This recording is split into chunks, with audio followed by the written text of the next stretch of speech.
Coucou! Bonjour et bienvenue sur la chaîne Data qui est Chouette! une chaîne dédiée à la présentation de services data. Aujourd'hui, nous sommes en compagnie de Richard et d'Emmanuel pour vous parler d'une nouvelle architecture PaaS pour MongoDB dans Azure. Alors, contrairement aux bases de données relationnelles traditionnelles, MongoDB stocke les informations sous forme de documents flexibles au format JSON, ce qui permet une grande agilité et une évolution facile du schéma. Sur la chaîne, on aime bien, ou du moins on essaie de rendre les sujets complexes, accessibles et fun. Alors commençons, je crois que c'est toi qui commences Emmanuel, avec une introduction. Ouais, tout à fait. Merci de me réinviter. Donc effectivement, la dernière fois, on a parlé des bases NoSQL en général. On avait un petit peu commencé à évoquer Azure Cosmos DB for MongoDB avec une petite démo et puis quelques slides. Là, on va rentrer un petit peu plus dans le détail, voilà, soulever un peu le capot, comme on dit, hein, et ça va être intéressant. Donc effectivement, Azure Cosmos for MongoDB existe depuis quelques années. Il y avait ce qu'on appelle la version RU qui était un proxy au-dessus de Mongo. Et il y a 2 ans, on a fait vraiment quelque chose d'assez nouveau avec Azure Cosmos DB for Mongo Vector. Et c'est aujourd'hui, on va rentrer un petit peu plus dans le détail, vous présenter toute la capacité qu'a ce service-là. Euh, Azure Cosmos for MongoDB RU existe encore, mais on va voir ce qui va devenir. Et puis surtout, l'avenir, c'est Azure Cosmos DB for Mongo Vector. Et on va rentrer un petit peu plus dans le détail là-dessus avec Richard. Emmanuel, petite question, tu parles de RU, est-ce que tu pourrais être un peu plus précis parce que je suis pas sûr que tout le monde connaisse ça? Tout à fait. Alors, les RU, c'est ce qu'on appelle la notion de request unit. Quand on est dans Azure Cosmos DB NoSQL, on va définir par collection, ou équivalent d'une table en relationnel, une capacité qui est une RU, des request units, une capacité de traitement. Tout à fait. Alors, que dans Mongo Vector, on est vraiment sur une architecture plus classique Mongo, qui est un serveur, tout simplement, enfin un cluster complètement transparent pour l'utilisateur, avec une certaine capacité mémoire, CPU, I/O assez traditionnel. Donc en RU, on est vraiment à une capacité de traitement et les RU, c'est un peu une monnaie un peu unique de Cosmos DB pour le NoSQL. Quand on était en Mongo, on avait ça, ce qui entraînait d'ailleurs quelques petits soucis puisqu'il fallait tout de suite une clé de partition, il fallait tout un tas de choses liées au moteur Cosmos NoSQL qu'on a pu dans Mongo Vector. Mais imaginons que RU, c'est un peu une monnaie de paiement du service Azure Cosmos DB. Donc c'était du paiement à l'utilisation, et Tout là à, on passe sur un mode plus provisioning. tout à Mais fait. est-ce qu'on va être aussi prédictif en termes de coûts? Alors, on va être clairement très prédictif puisqu'on sait que quand on a un M30 par exemple, ça va nous coûter tant par mois, tout simplement. Donc oui, et on a la force des Russes, tout, c'était la capacité de l'autoscale qui permettait justement de diminuer les coûts, c'est-à-dire de prévoir ce que j'appelle toujours le pire cas. Là, on aura exactement la même chose, c'est-à-dire qu'on en parlera un peu plus en détail. On a aussi la notion d'autoscale qu'on va pouvoir activer sur du Cosmos Mongo Vector, qui va permettre justement de réduire les coûts, mais on est complètement prédictif, encore plus précis, on va dire, qu'en RU, en Cosmos DB Mongo Vector. Donc effectivement, on avait Azure Cosmos DB Mongo RU, compatibilité avec Mongo, mais une notion de partition basée sur des RU, et on va dire en termes de compatibilité, une compatibilité à environ 60-65%. Quand une nouvelle version de l'API Mongo sortait 7 ou 8, on avait beaucoup de retard derrière. Cette API, aujourd'hui, on la met en maintenance. Ça ne veut pas dire qu'elle est abandonnée. Ça veut dire que si vous avez des workloads qui fonctionnent, il continuera à fonctionner. On vous montrera quand même qu'on vous suggère de migrer vers Azure Cosmos DB Mongo Vector, mais on a cet nouveau service, tout simplement Azure Cosmos DB for Mongo Vector, qui a une très grande compatibilité et qui est flat free. Donc, ça répond vraiment à ta question, hein, prédictabilité au niveau des coûts. Mais Richard, s'il te plaît, peux-tu nous en dire un petit peu plus? Donc tout d'abord, ce qu'il faut garder à l'esprit, c'est qu'il s'agit d'un service PaaS. Donc en termes, vu qu'on parle de compatibilité, et en termes de commande, on ne va pas avoir besoin d'avoir une compatibilité complète avec ce qu'on connaît on-prem. Typiquement, les commandes pour gérer la partie architecture, configuration, disponibilité, c'est déjà pris en charge par le service PaaS. Donc, on n'en aura pas besoin. On va être compatible avec les dernières versions jusqu'à la version 8 de MongoDB. Et surtout, on va avoir un niveau de compatibilité proche de 100%, avec sur les agrégations opérateurs quasiment 98%, 97%, comme n'importe quel service lorsqu'on passe de on-prem vers un service managé Azure. Pour aller plus loin, pour nous aider, on va avoir aussi des outils. On a mis quelques liens en bas, donc qui listent les commandes qui sont compatibles. Et toujours avec notre outil préféré VS Code, on va avoir des extensions pour MongoDB qui vont vous permettre de faire des assessments et pour euh, du coup vous montrer les incompatibilités potentielles qu'il peut y avoir au cours de la migration et identifier en amont les incompatibilités possibles. Voilà. Et la version 8, hein, c'est la dernière version aujourd'hui de MongoKGA. La version 9 est en préparation, mais toujours pas là. Et par exemple, la version 8, un mois après la sortie, MongoDB Vcore était compatible. Donc c'est assez intéressant. Alors après, surtout la différenciation et la flexibilité, on l'a tout à fait, puisqu'on va avoir une architecture sous forme d'un cluster, donc l'équivalent d'un réplica set Mongo, avec une séparation entre le traitement et le stockage. Donc je vais séparer mon compute et mon stockage, ce qui fait que je peux avoir une petite machine en termes de compute, très peu de CPU, de mémoire, mais beaucoup de stockage, ou l'inversement. Avec un compute optimisé, il va y avoir une très belle annonce à Ignite bientôt, notamment sur le stockage, pas à la fois en capacité, mais à la fois en I/O, avec des nouveaux disques encore plus performants qu'actuellement. Et surtout, l'intérêt, c'est que je peux avoir effectivement un petit compute avec une note très très grande, 8 Tera, 16 Tera, 32 Tera. Donc pas forcément obligé de sharder, on peut sharder, hein, mais pas du tout obligé pour faire ça. Quand on parle de supportabilité par rapport à la version Mongo, on supporte des documents de 16 mégas. Par exemple, si on est en Cosmos NoSQL, on a une taille maximum de documents de 2 mégas. Alors, c'est pas recommandé, hein. Tout le monde vous dira en NoSQL, on peut avoir des documents de 16 mégas, mais pas forcément ce qui est le plus optimum. Voilà, c'est comme dans une base, hein, quand je mets des choses très très lourdes, c'est pas forcément optimum. Mais optimiser, toutes les machines sous-jacentes qui sont complètement transparentes pour vous sont des machines optimisées au niveau mémoire. Parce qu'une base de données, elle a besoin d'IO, elle a besoin de mémoire pour mettre ses index en mémoire, donc directement dedans. Mais je pense que c'est assez intéressant que tu expliques la scalabilité, Tout à fait. Richard. Donc, on va avoir plusieurs niveaux en termes de scalabilité. La première chose qu'on fait habituellement, qu'on connaît bien dans le monde relationnel, c'est le scale-up. C'est-à-dire qu'on va pouvoir augmenter à la fois le compute indépendamment du storage. Puisque, comme l'indiquait Emmanuel, on décorrèle la partie compute de la partie storage. Donc ça, c'est la première chose. On va avoir aussi une possibilité, effectivement, de l'augmenter manuellement, donc passer sur un tiers supérieur, donc M30, M40 jusqu'à M200, donc beaucoup plus de CPU, beaucoup plus de mémoire, mais aussi d'utiliser ce qu'on appelle l'autoscale. C'est-à-dire qu'en fonction de l'utilisation de la charge, on va adapter le nombre de CPU provisionnés et donc jongler entre les tiers. On peut voir passer de M200 à M80 et avec les étapes intermédiaires. Et Donc ça, j'imagine que c'est c'est transparent pour l'utilisateur. tout à fait, c'est complètement managé, c'est l'intérêt de ce service pass. Mais après, Avec, j'ai une base qui a besoin de 128 Tera de giga, comment je fais? donc ça, tu anticipes la notion de scale-out, donc à la fois pour la partie stockage, principalement, c'est-à-dire qu'on va pouvoir à ce moment-là charder. Soit on augmente la taille, comme tu l'as déjà dit, on va pouvoir monter des charges jusqu'à 32 Tera, mais à ce moment-là, si on va aller jusqu'à 128, on va les multiplier. Et donc on va pouvoir aller jusqu'à 5 shards. Et surtout, un petit élément intéressant, c'est que on vient d'annoncer le rebalancing des data au niveau des shards. C'est-à-dire qu'on va pouvoir aussi, a posteriori, rajouter un shard et à ce moment-là, rebalancer les données.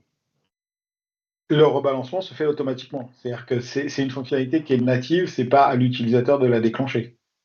Tout à fait. Voilà. Alors, plus que des slides, tu peux pas nous montrer un peu l'outil, Richard? Tout à fait, je vais vous montrer le portail. Ah, super. Donc, à partir du portail Azure, on va pouvoir accéder à tout le paramétrage de notre compte MongoDB Vcore. Comme vous voyez ici, vous voyez les caractéristiques, mais rien ne m'empêche à ce moment-là d'accéder à la liste des possibles et de pouvoir scaler et de pouvoir upgrader, donc de faire du scale-up de mon serveur. Et ça, sans interruption de service. Donc, à la fois en manuel ou alors je vais pouvoir me mettre en mode autoscale et à ce moment-là, ça sera géré automatiquement. Ça, c'est la première chose. On a parlé de scale up et de scale out, mais on a aussi la possibilité d'activer la haute disponibilité, c'est-à-dire de rajouter un réplica qui va être là en stand-by et pouvoir, j'allais dire, déplacer la charge en cas de désastre sur le nœud principal et basculer automatiquement sur le nœud secondaire. Et donc ça, pour configurer, c'est uniquement une case à cocher. Et en tâche de fond, l'infrastructure va être mise en place. D'où l'intérêt et surtout la non-compatibilité avec certaines commandes, puisque ça va être managé automatiquement par les services Microsoft. Pour la partie shard, donc je vais oublier la partie stockage. Vous voyez, on va pouvoir définir le volume directement jusqu'à 32 Tera de stockage par node. Et ensuite, on va pouvoir rajouter des nodes jusqu'à 10. Et ensuite, si vous en voulez plus, à ce moment-là, vous avez un petit contact us, c'est-à-dire contacter le support Microsoft pour pouvoir vous allouer en fonction de votre besoin peut-être plus de chartes. Voilà, parce que c'est une limitation, on va dire, logique dans le portail plus qu'une limitation du produit. Tout à fait. Après, 10 x 64, Ça fait 640 Tera. beaucoup, oui. C'est pour les gros workloads. Pour aller plus loin, les autres possibilités aussi, on parlait là de scale-up, de scale de monter en charge, mais on va pouvoir aussi faire du scale-out et notamment en rajoutant, en distribuant nos données et en rajoutant des nouveaux réplicas. Donc là, c'est pareil. En termes de configuration, on va pouvoir rajouter des nodes en lecture seule et donc pour faire simplement du scale-out. Avec une configuration, on va pouvoir en rajouter plusieurs et en choisissant aussi la localisation. Donc ça, je vous... Quoi, du multi-région et réduire la latence. Tout à fait, tout à fait. C'est l'intérêt. Et l'intérêt aussi, ça va être de pouvoir, comme tu disais, réduire la latence et aussi potentiellement avoir sur une autre région et s'en servir aussi comme DR pour pouvoir basculer dessus en cas de DR, de désastre aussi. Et tu vois, Romain, là, tu sais le prix. Tu sais que ton RAID réplica va te coûter tant par mois. C'est écrit dans le portail directement. Ok. Transparency. Que tu l'utilises ou que tu ne l'utilises pas. Tout à fait. Là, oui. Par contre, là, on vous montre le portail, mais bien sûr, pour provisionner tout ça, vous pouvez le faire en code, par exemple en utilisant du Terraform ou du Bicep, pour intégrer ça dans votre infrastructure à code et dans votre chaîne de CI/CD pour le déploiement de vos différents environnements. On peut utiliser le Custom Manage Key, on peut utiliser l'authentification. Enfin, voilà, on a tous les services, l'intégration Azure directement dans mon service Mongo Manager et ma base de données Mongo. Et surtout, sans surcoût supplémentaire. Toutes les, j'allais dire, les features sont incluses dans le coût du compte. Et même si j'ai 32 Tera de backup en pointing time, il n'y a pas de surcoût. Pour moi, c'est inclus. Ouais, tout à fait, tout est inclus. Ça, c'est quand même assez impressionnant. Et puis, bah, comme tu le disais, hein, tout ce qui est monitoring, effectivement, toutes ces choses-là, c'est le monitoring Azure qui va me permettre d'avoir mes métriques, mes logs, de voir quelles sont les requêtes qui coûtent le plus de temps. Vraiment, toutes ces notions-là, hein, le query performance. Donc, être capable de manager directement tout mon service avec quels sont les slowest queries, etc. Donc, 14 millisecondes, c'est vrai que c'est lent comme query. Super, merci pour cette présentation. Je ne vois pas encore le logo Microsoft Fabric, mais je suppose qu'il arrivera très bientôt.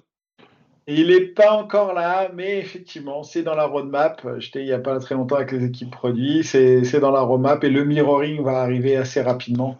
Peut-être une annonce du mois de novembre qui va arriver avec Ignite. Soyez bien attentifs à Ignite. C'est une très belle conférence, très intéressante. Et j'imagine que l'intégration avec nos autres fonctionnalités telles que le réseau, c'est des choses assez classiques, hein. Tout à fait, on a une intégration complète avec l'écosystème Azure. Donc, au niveau sécurité et notamment accès, par défaut, il n'y a pas d'accès via des public endpoints. Donc, ou si on l'active, mais ce n'est pas recommandé, on va devoir passer par un firewall et c'était des autorisations. Mais la recommandation, c'est de mettre en place des private links pour accéder au réseau interne de votre Azure, de votre landing zone. C'est la recommandation habituelle en termes de sécurité, pas d'accès public aux services managés. Donc, Emmanuel, tu peux nous en dire un peu plus sur la sécurité et notamment au niveau de la data? Bah oui, parce qu'effectivement, au niveau de la sécurité, il y a effectivement la partie réseau, mais il y a aussi toute la partie stockage. Et la partie encryption. Est-ce que entre mon client et mon serveur, c'est encrypté? Donc oui, tout ce qui est in transit est encrypté, d'accord? Une encryption in transit. Et on a aussi une sécurité A13 par défaut, d'accord? Assez classique. On a même la possibilité de mettre vos clés dans un Azure Key Vault et d'utiliser ce qu'on appelle le Custom Managed Key directement. Donc on va dire, toutes les services de sécurité, à la fois réseau, à la fois encryption directement. Ça, il n'y a aucun souci. On va être capable d'avoir tout ça réuni. Et après, est-ce qu'il y a d'autres choses, notamment, tu sais, sur l'authentification? Tu peux nous en dire un peu plus, Richard? Oui, bien sûr. En fait, on a une intégration complète avec le provider d'identité d'Azure, donc Microsoft Entra. Donc, ça veut dire qu'on va pouvoir s'appuyer sur de l'authentification O2, donc Microsoft Entra, pour vos utilisateurs. Donc, la première partie qui va être intéressante, c'est pour toute l'administration. Donc, on va pouvoir définir des groupes d'administrateurs et ne plus avoir besoin de gérer des logins et des passwords. Ça, c'est un premier point. En rajoutant aussi la couche de MFA, Multifactor Authentication, pour les administrateurs. Mais pour les applications, on va pouvoir aussi s'appuyer sur les patterns de sécurité qu'on leur recommande, c'est-à-dire si une application, euh, j'allais dire, veut se connecter à notre base de données, utiliser la partie Manage Identité et donc ne plus avoir à gérer les logins et les passwords. Et ça, on est d'accord, c'est pas une fonctionnalité qu'on active qui nous est payante en plus. C'est déjà inclus totalement. Tout est dans le package. D'accord. Et alors moi, quand j'étais chez Mongo, on utilisait la notion de rôle. Tout à fait. Donc là, on va avoir aussi la possibilité de créer des utilisateurs et donc de positionner des role-based access de la même manière que ce que tu avais l'habitude de faire au niveau de notre base de données MongoDB Vecor. Avec une chose intéressante, hein, c'est que je suis pas obligé de dire je vais créer un nouvel utilisateur qui s'appelle Richard. C'est-à-dire, je vais dire j'ai un utilisateur qui est richard@microsoft.com et je vais lui dire tu as les droits de lecture, tu as le droit de lecture-écriture, sur mon Cosmos Mongo Vector ou à romain.caceres@microsoft.com ou Emmanuel Létang. Donc c'est cette translation, mais on a effectivement, comme dans Mongo, la possibilité d'avoir des role-based access users, ce qu'on appelle des utilisateurs secondaires directement. Et donc ça, effectivement, c'est très intéressant parce que souvent les applications utilisent ces fonctionnalités-là directement. On a Et quelque chose qui s'apparente au row level security dans Mongo? pas encore. Ok. Voilà, ce qui est assez compliqué dans une base NoSQL, c'est avec la flexibilité des systèmes, le row level sécurité dans les bases NoSQL en général n'est pas quelque chose que l'on cherche. On cherche la flexibilité, on cherche le développement rapide. Voilà, L'insertion rapide. Ouais. tout à fait. On va avoir bientôt dans Azure Cosmos NoSQL, par exemple, le data masking. Donc, être capable d'avoir ces fonctionnalités-là. J'en parle un petit peu en avance et ça, c'est assez intéressant. Mais aujourd'hui, de toute façon, souvent, ce que les gens nous demandent, Richard, c'est de l'AI. Alors, est-ce que, comme tous les autres services de Microsoft, Cosmos Mongo Vector est capable de stocker des vecteurs, a des choses sur les vecteurs? Est-ce que tu peux nous en dire plus? Et tout à fait, quand on dit application base de données moderne, on a en tête les capacités en termes d'AI. Donc, au niveau de MongoDB Vecor, ce qu'on va avoir, c'est bien sûr la possibilité de stocker des vecteurs. Qui dit stocker des vecteurs, ça va être aussi la possibilité de les requêter et donc d'avoir de l'indexation sur ces vecteurs-là. Ce qu'on voit là sur l'écran à droite, c'est-à-dire qu'on va supporter des index classiques comme IVF, HNSW, ainsi que DisKNN, qui est un nouveau type d'index fourni par Microsoft, mais on en dira un peu plus tout à l'heure. Et surtout, la force, c'est de pouvoir cumuler à la fois ce qu'on appelle vector search ou recherche sémantique, en plus de filtres sur les documents, et donc pour pouvoir faire de la recherche hybride ainsi que du full text search, puisqu'on a intégré aussi le full text search sur la partie MongoDB Vcore. D'accord. Et par défaut, on a donc un type vecteur et on est capable de faire ça. Et alors, ouais, si effectivement, Dscan, c'est quelque chose d'assez important. Alors, si on... Slide suivante. Oh, pardon. Dscan, voilà, c'est un algorithme qui a été développé par Microsoft Research à la base, qui est open source. Ça veut dire que d'autres personnes peuvent le mettre en place, d'accord? Et c'est ce qui est utilisé, par exemple, dans Copilot. Pour vous donner une idée, on indexe plus de 400 milliards de vecteurs, d'accord, avec des milliards de points, des trillions de points, comme on dit. Et l'idée de cet algorithme, surtout, c'est que si on prend du HNSW, c'est du multicouche, et donc finalement, on va avoir moins belle qualité de recherche au fur et à mesure du temps. L'autre chose, c'est que souvent d'un IVF, un HNW, tout doit être en mémoire, et on sait que par rapport à du disque, la mémoire, ça coûte un petit peu plus cher. Donc ça, c'est important. Alors que dans Dscan, on a à la fois un mixte, et ce qui permet de réduire le coût, effectivement, de cet algorithme et d'être tout aussi performant. Après, sur la capacité de recherche, ce qu'on appelle l'accuracy, est-ce que tu peux nous en dire plus, Richard? En fait, ce qui se passe, c'est que au fil du temps, au fil des modifications, comme vous pouvez le voir sur ce graphe, certains index se dégradent, alors que DiscKNN va rester stable au cours du temps. C'est-à-dire pas besoin de faire de rebuild complet de vos index, comme on le ferait en base relationnelle, c'est-à-dire de défragmentation. Le niveau de recherche et l'occurrency, la pertinence reste stable au cours du temps. C'est le gros avantage de cet index-là. D'ailleurs, c'est pour ça qu'on voit aussi, on le porte sur l'ensemble des bases de données que vous allez pouvoir trouver en mode pass. Oui, je crois qu'on le retrouve sur SQL Database ou dans Fabric aussi maintenant pour la recherche vectorielle. Tout à fait, sur PostgreSQL aussi, sur l'ensemble des services de base de données, relationnels ou NoSQL. On en a montré un petit peu lors de notre dernière vidéo sur le NoSQL en général. Effectivement, on a une intégration native VS Code avec une extension, donc Azure Cosmos DB Mongo Vcore, qui va permettre de se connecter à n'importe quel connecteur Mongo, faire des requêtes, d'aller voir un petit peu les documents, comment ils sont, qu'est-ce qu'il y a, être capable de les modifier et surtout une intégration avec Copilot et VS Code qui est relativement intéressante. Mais passons plutôt à la démo. Effectivement, si je veux développer avec Cosmos Mongo Vector, est-ce que je peux utiliser les outils natifs? Est-ce que je peux jouer avec? Voyons un petit peu tout ça. Souvent, la première chose, quand on développe avec Mongo, on utilisait ce qu'on appelle le Mongo Shell. Donc ici, je me suis connecté à mon GoShell. Vous pouvez voir, j'ai fait un show DBS, d'accord? Il m'a dit, voilà, tu as une base de données restaurant, une base de données Mongo. Si je vais ici, je dis, bah tiens, je voudrais quelque chose de nouveau, use test DB. Et puis je dis, bah tiens, intègre-moi dans une collection qui s'appelait Richard, à un nom, Nicolas. Rachète-moi un autre nom, Nicolas fonction. Voilà, parce que c'est du NoSQL, donc on a la notion de schéma flexible, puis j'insère un nouveau base de données, je fais pas un update, un upsert, ce qu'on appelle.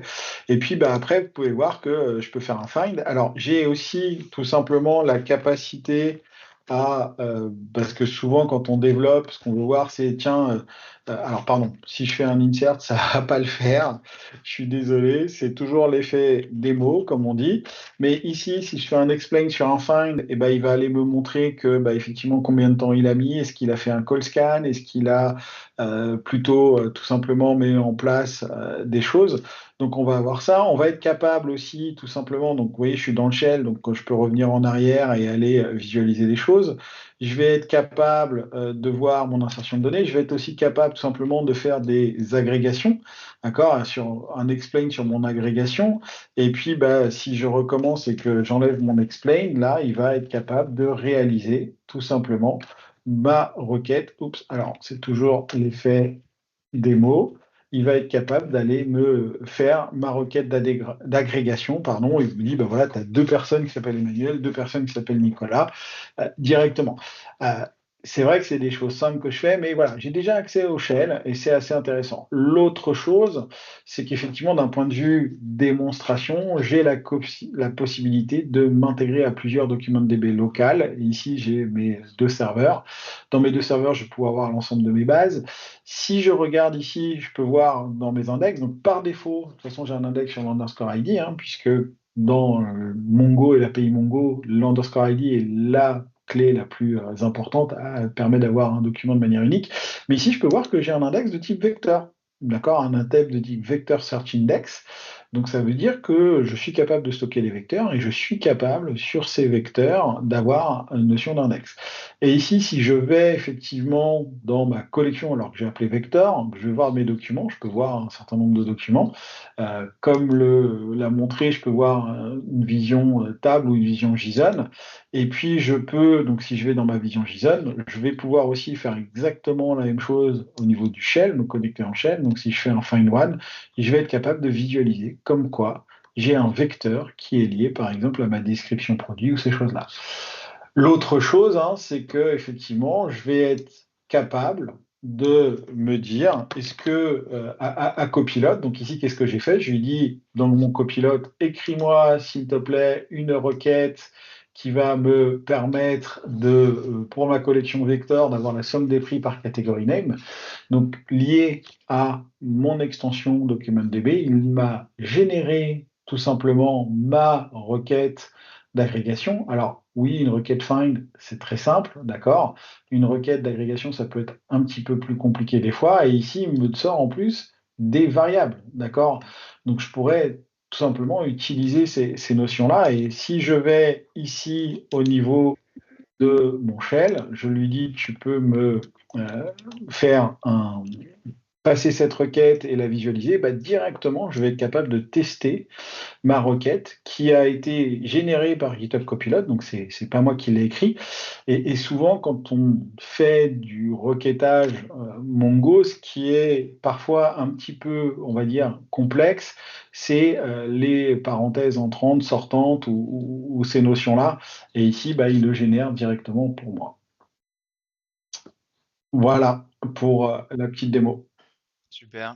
Comme on l'a vu, c'est un service PaaS qui s'intègre aussi avec d'autres fonctionnalités d'Azure, notamment les Azure Functions. Vous allez me dire qu'est-ce qu'on va faire avec les Azure Functions et quel est le principe.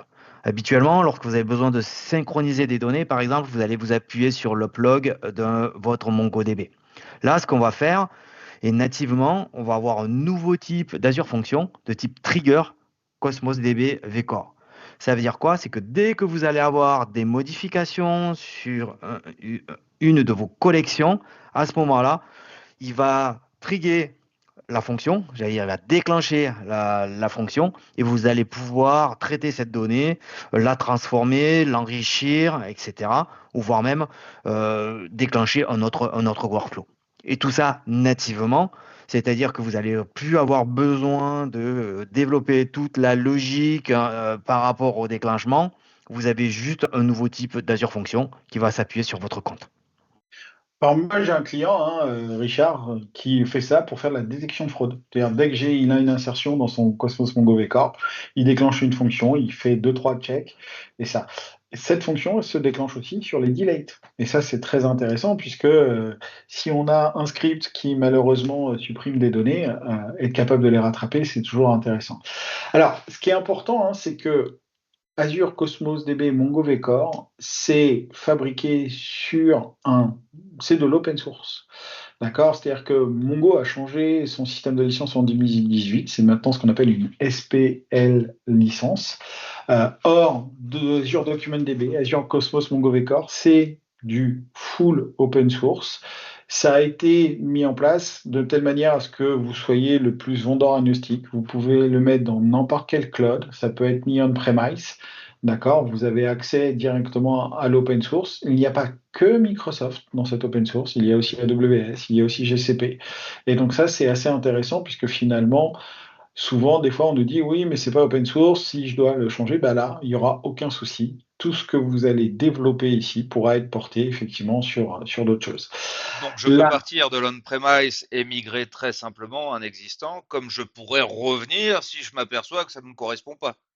tout à fait, tout à fait. Alors, après, hein, si on regarde un peu la proposition de valeur, notamment, et qu'est-ce qui est intéressant, euh, on a effectivement quelques features qui sont assez différenciantes.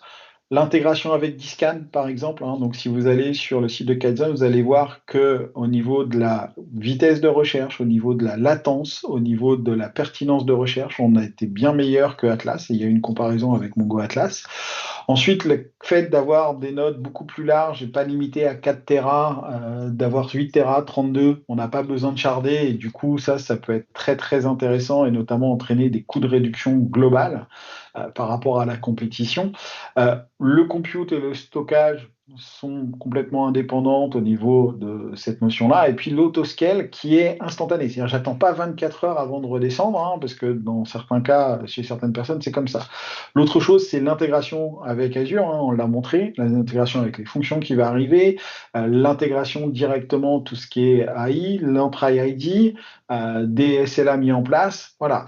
Et au niveau de la réduction de coûts, bah, on n'est pas obligé d'avoir du hatcha, donc finalement, on va être moins cher. Je vous invite à comparer le prix d'un M30, par exemple, de nos concurrents et les nôtres. On est entre 25% moins cher juste sur le même niveau. Et puis, suivant la configuration que vous allez avoir avec des gros volumes et du sharding qui va être obligatoire chez certains, pas chez nous, on peut avoir jusqu'à 70% de réduction de coûts. Voilà, le support est inclus, le backup est inclus. Toutes ces notions-là font que le total cost ownership est beaucoup plus faible. Alors après, la grosse question, c'est comment je migre? Est-ce qu'on peut faire de la migration offline, online? Est-ce que tu as une idée par rapport à ça, Richard? Oui, tout à fait. On a un certain nombre d'outils. Si tu peux aller sur la slide suivante, et surtout des possibilités.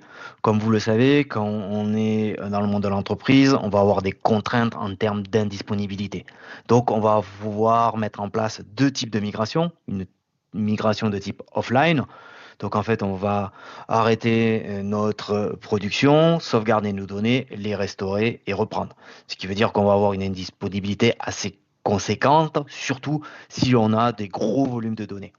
C'est pour ça qu'on va pouvoir basculer sur le deuxième mode de migration qui est un peu la même chose pour l'initialisation. Donc, on va initialiser nos données et ensuite, on va synchroniser les données de manière incrémentale. Par exemple, on s'appuie sur le plug à la source et on va envoyer les données à la destination.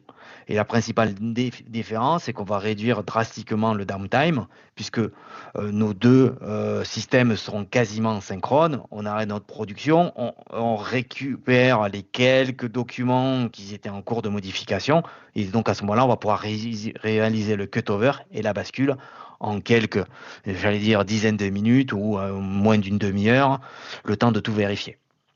Bah, on va vérifier, puis même, c'est juste au niveau applicatif, changer la chaîne de connexion finalement à la fin. C'est exactement ça. D'accord, et même tu peux changer ta chaîne de connexion et continuer à alimenter pendant un certain temps. Donc c'est vraiment très très intéressant, vraiment downtime minimum, quoi. On Et a il y a des plusieurs outils? outils qui peuvent Ah, faire Bien, ça? ben oui, on a plein d'outils pour faire ça. Donc, il y a les outils classiques et on va retrouver notre célèbre VS Code avec une extension pour Cosmos DB et notamment pour la migration à l'intérieur de VS Code qui va vous permettre de gérer les migrations à la fois offline et online. On le recommande pour des volumétries moyennes. Par contre, pour des volumétries plus conséquentes, on peut se retourner vers des outils de type Spark, soit dans Databricks, soit dans Fabric, avec le Spark de Fabric, pour pouvoir transférer les données et à ce moment-là, les transférer en façon migration online. Et après, vous retrouvez aussi les outils classiques de backup restore, comme Mongo Export, Mongo Import ou Mongo Dump pour les petites volumétries. Donc, à chaque volumétrie, on va pouvoir trouver un outil adapté. Après, il y a une autre chose, hein, c'est on a développé, enfin l'équipe chez Produit a développé une web app, d'accord? Donc vous pouvez aller sur le GitHub, déployer une web app directement qui vous permet, notamment quand vous êtes dans Azure, où vous avez du Atlas, et de faire une migration online avec ce qu'on appelle la web app utility. Donc ça, c'est aussi intéressant. C'est-à-dire que je n'ai pas VS Code, j'ai pas ces notions-là, je peux le faire aussi. Et si vous n'avez pas l'intérêt aussi de VS Code et de l'extension, c'est qu'effectivement, cette capacité de faire un peu l'assessment, c'est-à-dire qu'est-ce qu'au Oui. niveau du code, ça passe. Si vous n'avez pas VS Code et que vous ne pouvez pas, il y a même, je crois, une petite personne qui a fait un GitHub sur lequel vous avez une application qui va analyser les logs. Puisque, comme toute base de données, effectivement, Mongo, soit on-premise, dans une VM ou même Atlas, c'est être capable de générer des logs. Et basé sur les logs ou même le code source, on va être capable d'analyser le code source de votre application, donc les Python par exemple de votre application, et aller vérifier que les commandes que vous utilisez sont capables effectivement d'être analysées. L'autre chose importante, hein, effectivement, donc on en a parlé au tout début, c'est les Mongo RU qui vont quelque part rentrer en maintenance et être en maintenance. On fournit directement dans le portail la capacité de faire une migration vers un MongoDB Vcore. Donc je suis dans mon portail RU, je verrai, j'ai un clic, migrate to MongoDB et Vcore. Comment ça se passe? Je vais créer tout simplement mon MongoDB Vcore. Je vais à l'intérieur créer mes collections, mes index, etc. Ensuite, je vais aller lui dire, je vais accéder à une manage identity, d'accord, qui va être capable de copier ça. Je vais aller stocker toutes ces informations de connexion dans mon Key Vault. Je vais aller updater mon Cosmos Mongo RU pour qu'il soit capable d'utiliser les managed identity et puis avoir que mon Vcore soit capable d'utiliser pour tout ce qui est chaîne de connexion. Et ensuite, je vais être capable de faire cette migration. Cette migration, on va être capable de supporter de la 4.2 à la 8 directement.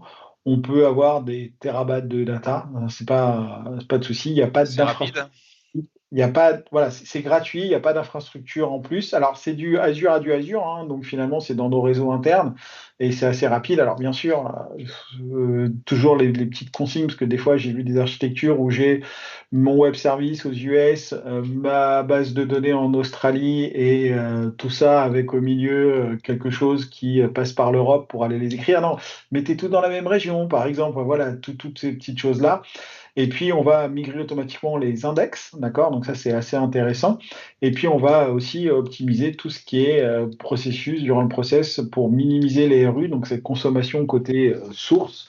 On va prendre qu'une partie des RU pour prendre ça. Après, aujourd'hui, on est en offline. La online va arriver. Normalement, devrait être GA à Ignite, donc très prochainement, pour faciliter effectivement et réaliser toutes ces migrations. En vue de cette migration rapide, est-ce qu'il existe encore la nécessité finalement de rester sur du RU ou c'est plutôt Bah, il y a- intéressant de migrer?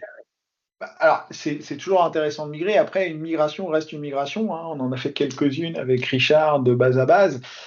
Voilà, une migration, il faut changer, il risque d'y avoir une interruption de service, etc. Donc, si vous avez quelque chose qui marche, vous n'avez pas besoin de faire évoluer, ça fonctionne très bien. Effectivement, on peut pour l'instant la garder en RU, peut-être dire quand ça sera online directement, on pourra envisager la migration. On ne va pas arrêter le service tout de suite, hein, il faut se rassurer, etc. On s'aperçoit aussi que par rapport au mode de facturation RU, dans 5 à 10% des use cases ou des workloads, des fois RU est plus avantageux d'un point de vue financier encore pour l'instant. Alors aujourd'hui, on a quand même des M10, donc c'est vraiment très petit, très peu cher, mais par exemple, on n'a pas pour l'instant la haute dispo sur des M10 alors qu'on l'a tout de suite en RU ou du multi-write, hein, si on veut du multi-write, effectivement, Cosmos DB Mongo RU est encore faisable. Après, voilà, ça va pas évoluer. Donc, si les fonctionnalités actuelles vous vont bien, il n'y a pas de souci, que finalement, j'ai besoin de commandes très simples, ça peut être intéressant. Mais effectivement, il y a cette vague qui va arriver et dans le temps, de toute façon, Mongo Vcore aura toutes les fonctionnalités de Mongo RU et d'autres, encore plus.